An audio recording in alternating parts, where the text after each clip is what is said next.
વ્યાસ વચન જાણી એ ભૂપતિ વ્યાસ વચન જાણી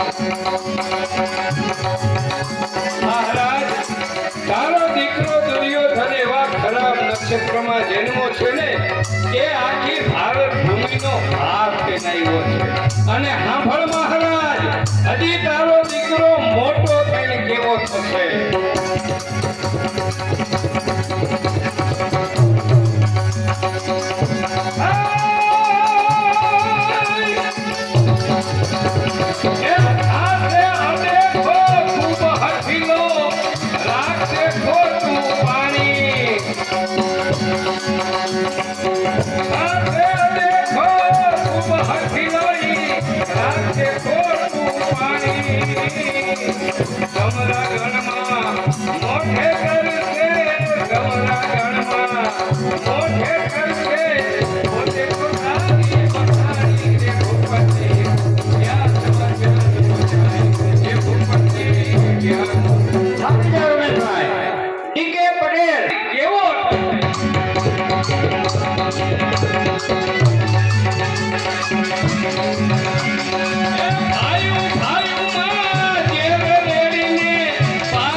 પાછળ એવું આવે છે કે વ્યાસ વચન લ્યો જાણે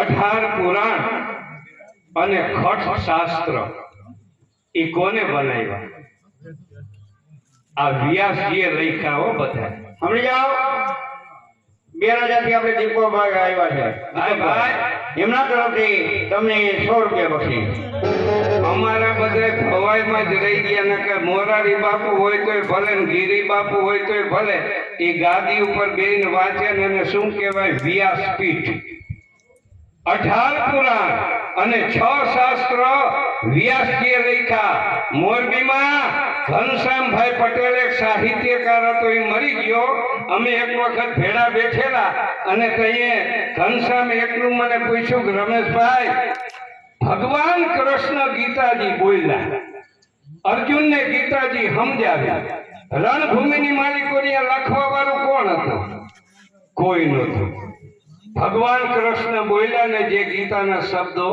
એ ગગનમાં ગુંજતા હતા વેદ વ્યાસે એ શબ્દો એકઠા કરી અને એનું ભાગવત બનાવ્યું ગીતા બનાવી આ વ્યાસ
ચક્રાવો.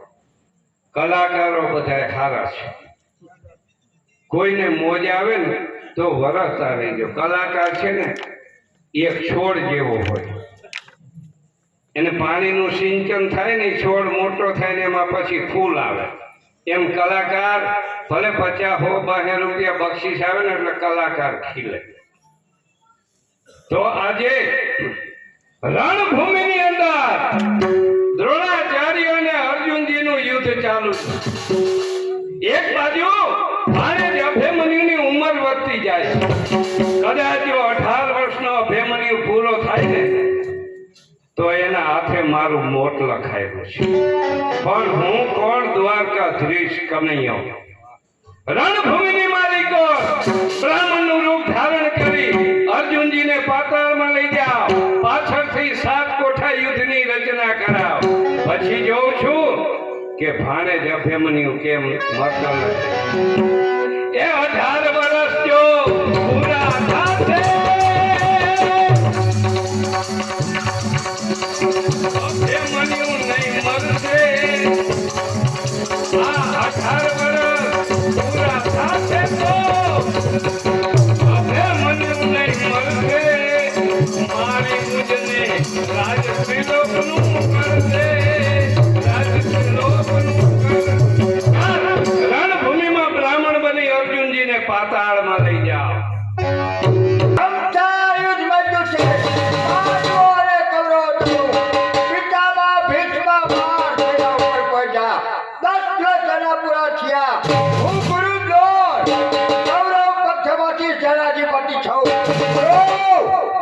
પાંડવ પક્ષમાંથી મારી સામે કોણ આવે?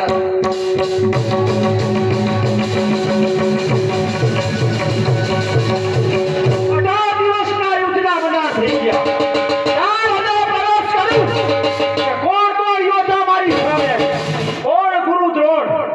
આવ અર્જુન. અર્જુન તારું કલ્યાણ હો.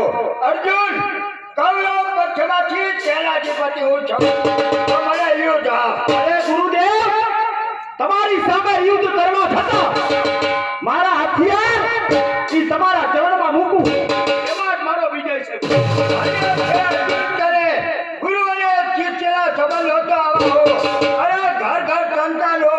અર્જુન જેવા હો. અરે ચાલો છાત્ર ધર્મ સભા મને યુદ્ધ આપ. પછી આવો ગુરુદેવ. પેલા બાણે તમને પ્રણામ અને બીજા બાણે તમારું પૂજન અને ત્રીજા બાણે તમારું મોત. આવો મારી સામે આવો.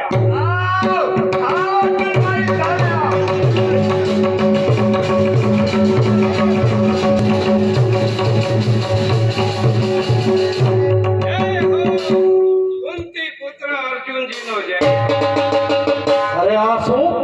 આ કુરુક્ષેત્રના મેદાનમાં યુદ્ધ ચાલુ છે. કુંતી પુત્ર અર્જુન એનો જય જયકાર કરનાર આપ કોણ છો? હું એક બ્રાહ્મણ છું. બ્રાહ્મણ? પાતાળમાંથી આવું છું. તો આયા સુધી આવવાનું કારણ એક જ, પાતાળની અંદર દારૂકી નામનો દૈત્ય અમને બ્રાહ્મણોને બહુ દુઃખ આપે છે. અમારા યજ્ઞ હવન પૂરા થવા દેતો નથી. અર્જુનજી, તમે ક્ષત્રિય સંતાન છો, અમારી રક્ષા કરો. હું મદદ માંગવા આવ્યો છું. ભૂદેવ, હું તમારી સાથે આવવા માટે તૈયાર છું, પણ તે પહેલા હું મારા ગુરુદેવની આજ્ઞા લઈ લઉં. ગુરુદેવ, અર્જુન 18 દિવસનું યુદ્ધ ચાલુ છે. એમાં પાતાળમાંથી કોઈ બ્રહ્મદેવ આવ્યા છે. આવી અને મારી માંગણી કરી છે. કારણ કે પાતાળની અંદર દારૂકી નામના દેવ એનો યજ્ઞ પૂરો થવા દેતા નથી. તો બ્રાહ્મણોની રક્ષા કરવી એ અમારા ક્ષત્રિયોનો ધર્મ છે. જો તમારી આજ્ઞા હોય તો આ ભૂદેવ સાથે હું પાતાળમાં જવા માટે તૈયાર છું. અર્જુન, ગાય બ્રાહ્મણ યજ્ઞ એનું રક્ષણ કરવું એ તારો સાત્ય ધર્મ છે. ખુશીથી જા, હું તને આજ્ઞા આપું છું. પણ ગુરુદેવ, કદાચ 18 દિવસની યુદ્ધ ચાલુ થાય ને હાથમાં હથિયાર લઉં તો મારેથી બ્રહ્મ હત્યાનું પાપ. ખુશીથી જા. ગુરુદેવને પ્રણામ. જા.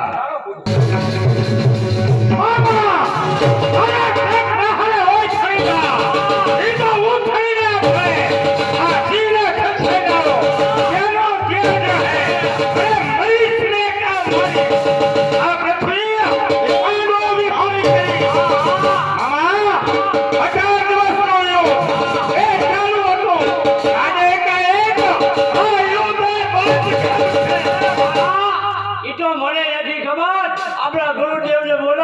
પહોંચી ગયો. બોલો ગુરુદેવને.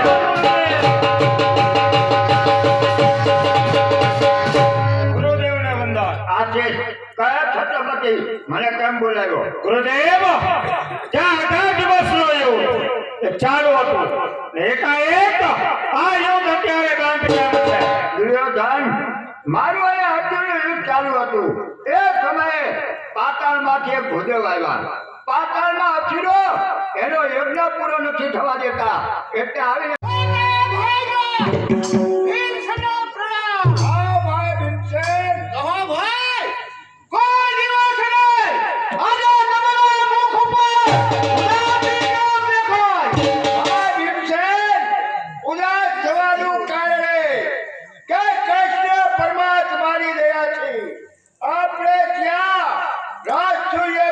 પૂરો થયો પણ અફસોસ છે કે ભરી છે બાબા